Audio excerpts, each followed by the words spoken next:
یہ بھی مہینہ ڈیڑھ کے بعد اپڈیٹ ہوتی ہیں۔ پاکستان پینل کوڈ کو ضرورت اس امر کی ہے کہ وقت کے جدید تقاضوں کے مطابق جب آپ امپلیمنٹ کرانا چاہتے ہیں اگر اس کو، تو اس میں ایک تو جدت لائیں اور اس کے اندر اس کو اپڈیٹ کریں۔ میں ایک حالیہ کیس کا حوالہ دوں گا۔ نور مقدم کے کیس میں واضح طور پہ یہ بات انڈرسٹوڈ ہے، جو زہر جعفر ہے وہ اس کا قریبی دوست تھا۔ ایف آئی آر کی کہانی کے مطابق نور مقدم اپنے گھر سے جاتی ہے والدہ کو بتا کے کہ میں اس کو ملنے جا رہی ہوں۔ جب چیخنے چلانے کی بات آتی ہے، رونے کی بات آتی ہے، وہ 15 پہ کال بھی کرتی ہے، تو سیکورٹی گارڈز جو گھر میں موجود تھے وہ اس اکرس کو روکنا چاہتے تو روک سکتے تھے، لیکن انہوں نے نہیں روکا، کیونکہ یہ مقدمہ بھی ابھی زیر تفتیش ہے، اس پہ ڈیٹیل سے ڈسکس نہیں کر سکتے۔ جو دوسرا آپ نے ایک کیس کا ذکر کیا تھا عثمان مرزا کا، عثمان مرزا بھی آپ دیکھیں کہ سابقہ وہ ریکارڈ یافتہ ہے اور اس نے ایک پورا گینگ بنایا ہوا ہے۔ وہ ایسی ویڈیوز بنا کر سوشل میڈیا کی دھمکیاں دے کر اس کے پیچھے ایک بہت بڑا بزنس یا اس کے انکم کے ریسورس جو ہے وہ جنریٹ کرتا تھا۔ موجودہ کیا ضرورت ہے؟ موجودہ اس امر کی ضرورت ہے کہ آپ کا جو لا ہے وہ تو بالکل صحیح ہے، اس پہ امپلیمنٹ کرانے کے لیے ایک اسپیشل یونٹ بنائی جائے، جو جیسے آپ نے دیکھا پاکستان کے اندر سی ٹی ڈی اے موجود ہے، 1122 کی بات آپ کریں 1124 ہے، یا جیسے جو نئے ادارے ہیں وہ پاکستان کے اندر بہتر نہیں بہترین کام کر رہے ہیں۔ تو میں سمجھتا ہوں حکومت پاکستان اور وزیر اعظم پاکستان اپنی خصوصی توجہ دے کر ایک ایسی نئی اسپیشل یونٹ بنائیں جو ان تمام بچوں کے زیادتی عورتوں کے ساتھ ان کیسز کو دیکھیں۔ جی مدثر صاحب، آپ جو بات کر رہے ہیں تجویز تو یہ اچھی ہو سکتی ہے کہ چلے ایک اور یونٹ بنا کے اس ملک کے اوپر ایک اور بوجھ ڈال دیا جائے، لیکن کیونکہ آپ خود ایک قانون کے طالب علم ہیں اور آپ اس وقت اسلام آباد ہائی کورٹ میں اپنی ذمہ داریاں سر انجام دے رہے ہیں بطور ایڈوکیٹ بھی، میرا سوال تو پھر وہی ہے، قوانین تو موجود ہیں، پولیس تفتیش کر کے لا بھی رہی ہے، جس کے ساتھ جنسی استحصال ہو رہا ہے، جن کے ریپ ہو رہے ہیں، جن کے قتل کیے جا رہے ہیں، ہمارے یہاں عدالتی نظام کیوں اتنا کمزور ہے؟ آپ نے جن دفعات کا ذکر کیا کہ دفعات تو پہلے سے بنی ہوئی ہیں، چلیں ایک دفعات جو آپ نے جو بات کی بل آ رہا ہے وہ بل بھی دیکھا جائے گا کیا بل آئے گا، اس پہ کیا سزائیں ہوتی ہے، لیکن 377 375 تو موجود ہے جہاں پہ واضح طور پر سزائے موت لکھی ہے، سزائے موت آپ نے دینی ہے۔ پھر عدالت تاریخ پر تاریخ دے کر کیوں اس پروسیس کو اتنا لمبا کرتے ہیں کہ ملزمان کو فائدہ اٹھاتا جاتا ہے؟ میرا سوال آپ سے یہ ہے کہ بطور ایڈوکیٹ آخر ایسی کون سی مسائل ایسے ہوتے ہیں، کون سے ایسے ایشوز ہوتے ہیں جنہیں عدالت میں نظر انداز کر دیا جاتا ہے؟ ثاقب صاحب، میں اس میں دوبارہ اپنی ایک بات کو دہراؤں گا کہ ہمارا جو تفتیش کا نظام ہے وہ اتنا کمزور ہے، اس میں اتنی کمزوریاں رہ جاتی ہیں، اور جو عدالتیں ان کو بلاتی ہیں ان عدالتوں پہ اتنا روزانہ کاز لسٹ ہوتی ہے، اتنا کیسز کا بوجھ ہوتا ہے، شاید وہ تمام مقدموں کو جب دیکھ رہی ہوتی ہیں اسی عدالت میں ایسے کیسز بھی چل رہے ہوتے ہیں اور عام سول کیسز بھی اور فیملی کیسز کے اپیل وغیرہ بھی، تو ان کیسز کی وجہ سے اس عدالت پہ اتنا بوجھ ہوتا ہے، شاید وہ بہتر طور پہ نہ دیکھ سکتی ہو۔ آپ کو اور مجھے یاد ہے کہ اس ملک کے اندر جب دہشت گردی جیسی ایک لہر تھی، روزانہ بچے بڑے بوڑھے اس چیز سے محفوظ نہیں تھے، اس وقت اسپیشل ATC عدالتیں بنائی گئیں، استاد دہشت گردی کی عدالتیں، ان عدالتوں میں اسپیشل طور پہ مقدمے چلائے گئے۔ آج بھی ضرورت اس امر کی ہے کہ میں جو پہلے بات کر رہا تھا کہ اسپیشل یونٹ بنائی جائے، اسی کے ساتھ اسپیشل عدالتیں بنائی جائیں۔ میں اس بات کی گارنٹی دیتا ہوں کہ آج اگر اسپیشل عدالتوں میں ان مقدموں کو چلایا جائے تو نہ صرف ایسے ملزموں کو سزائیں ہوں گی، بلکہ ان تمام جو موجودہ حالات بگڑ چکے ہیں، ان تمام حالات پہ آپ 6 ماہ کے اندر قابو ہوتے ہوئے دیکھ لیں گے اور قابو آ جائے گا۔ معذرت کے ساتھ مدثر صاحب،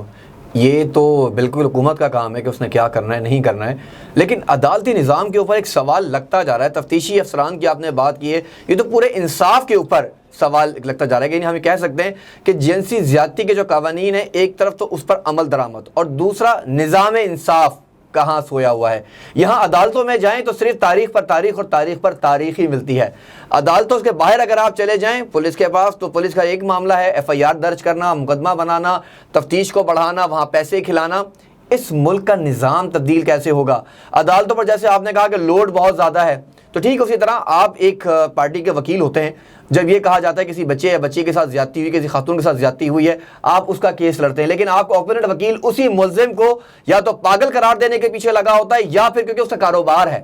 یا پھر اس کو بے گناہ ثابت کرنے کے پیچھے پڑا ہوتا ہے. لیکن عدالت میں بیٹھے جج وہ دونوں بحث یا استغاثے کی تفصیلات دیکھنے کے بعد ہی فیصلہ کرتے ہیں. تو کب تک یہاں ہماری ماؤں بہنوں کی عزت لٹتی رہے گی؟ ایسا کون سا قانون لایا جائے، یا جو قانون آپ نے بتائے ہیں، جو دفعات بتائی ہیں، اس میں عمل درآمد تیز کیسے ہوگا؟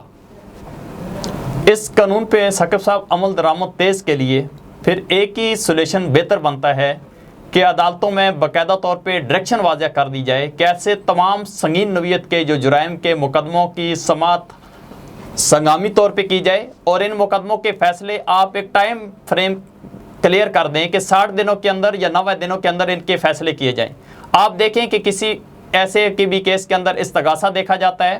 اس کے وٹنس دیکھے جاتے ہیں، اس کے بعد آپ کی پی ایف اے سے رپورٹیں ہیں، ڈی این اے کی رپورٹیں ہیں، میڈیکل کیا ہوا ہے، ان ڈاکٹر کو بھی بلا کر شہادت بلائی جاتی ہے، پھر تفتیشی افیسر کو بلا کر اس کی نہ صرف شہادت ہوتی ہے، اس پہ جرح وغیرہ ہوتی ہے. تو ظاہری بات ہے کہ اس کو یہ تو بہت مشکل ہے کہ ہم اس کو 2, 4 یا 10 دنوں میں کر لیں. وہی بات دوبارہ دہراؤں گا کہ ایک عدالت پہ جب ایک دن کے کاز لسٹ کے اندر 70-80 کیسز ہوں گے تو کیسے ممکن ہے کہ وہ بہتر طور پہ زیادہ توجہ دی جائے؟ یا تو انہی عدالتوں کے اندر آپ 1-2 عدالتیں مختص کر دیں کہ وہ عدالتیں صرف انہی میٹر کو دیکھیں، انہی کام کو دیکھیں، اور اوپر سسٹم ایسا کر دیا جائے کہ کرمنل جسٹس سسٹم کو دیکھنے کے لیے، مانیٹرنگ کرنے کے لیے ایک ڈی جی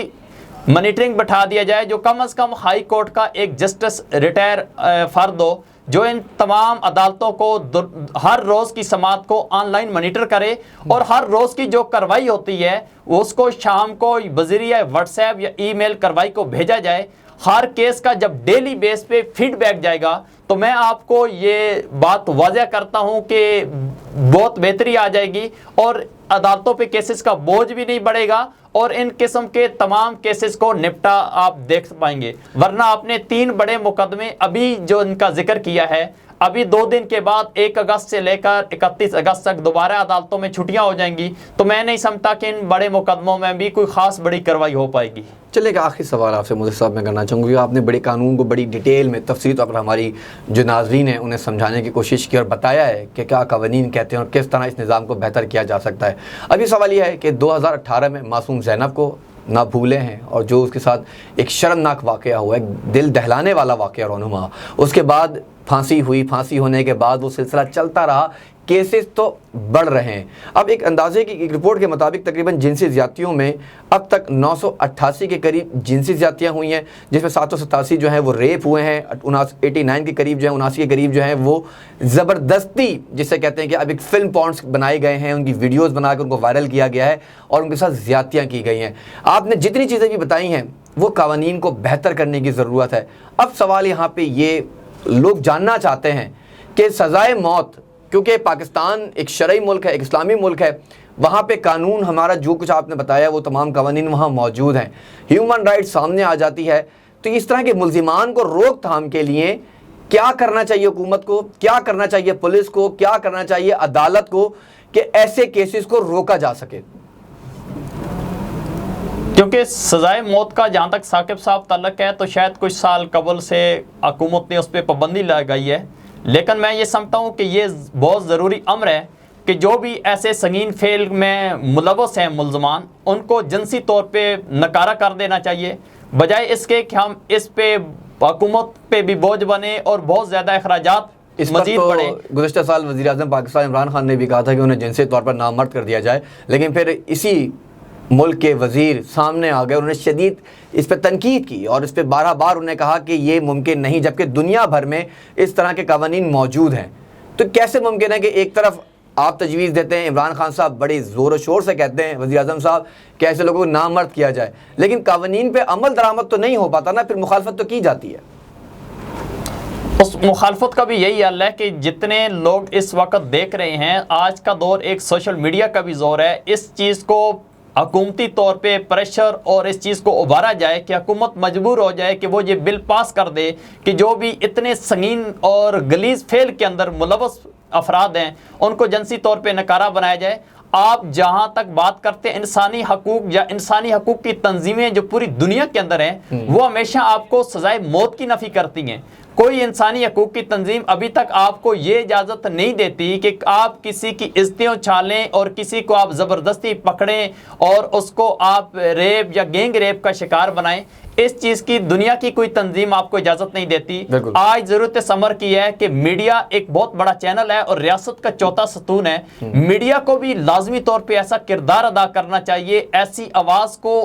اوپر لیول پہ اجاگر کرنی چاہیے تاکہ حکومت, میں وہی سمجھتا ہوں کہ فوراً طور پہ اس قانون کو بنائے اور امپلیمنٹ کرے کہ ایسے تمام ملزموں کی سزا کم از کم جو سزا ہے وہ ان کو جنسی طور پہ نکارہ کر دینا چاہیے. چلیں, بہت شکریہ. چودھری مدثر حسین ہمارے ساتھ موجود تھے اور مدثر صاحب نے بڑے واضح طور پر بہت سے ایسے حقائق سے پردہ اٹھایا ہے. پاکستانی قوانین کی آپ نے بڑی اچھی طرح سے وضاحت کر دی ہے, بتا دیا کہ کون کون سے قوانین ایسے پاکستان میں موجود ہیں جو جنسی زیادتی میں ملوث ملزمان کو قرار واقع سزا دلوا سکتے ہیں. ضرورت یہاں پہ اس امر کی ہے کہ تفتیش کو بہتر کیا جائے, استغاثہ کو مضبوط سے مضبوط بنایا جائے, ان گواہوں کو زیادہ سے زیادہ کوآپریٹ کرنا چاہیے, متاثرہ فیملی کو سامنے آ کے سامنا کرنا چاہیے تاکہ ایسے ملزمان کو قرار واقع سزا دی جا سکے. مدثر صاحب نے جیسے خود کہا کہ پاکستان میں ایسا قانون بھی لانا چاہیے کہ جس میں جنسی طور پر ایسے لوگوں کو ناکارہ کیا جائے, نہ کہ انہیں ریاست کے اوپر بوجھ بنا کر جیلوں میں ڈالا جائے. اور یہی بات عمران خان صاحب نے بھی گزشتہ سال کی تھی. لیکن کیونکہ سوال یہی پیدا ہوتا ہے کہ کب تک ایسے درندوں کو کھلا چھوڑا جائے گا, کس طرح اس طرح کے قوانین جو بنے ہوئے ہیں ان پر عمل درآمد کروایا جائے گا, اور کس طرح ایسی جو وارداتیں ہیں, جو ایسے واقعات رونما ہو رہے ہیں, ان کی روک تھام کے لیے کیا کردار ادا کرنا چاہیے ایک اچھے بہترین معاشرے میں, کیونکہ معاشرہ آپ سے اور ہم سے ہی بنتا ہے اور ہم ہی اس معاشرے میں یا تو سنوار پیدا کرتے ہیں یا پھر بگاڑ. پروگرام کا وقت یہاں ختم ہو جاتا ہے, مجھے یہاں دیجیے اجازت. اللہ نگہبان.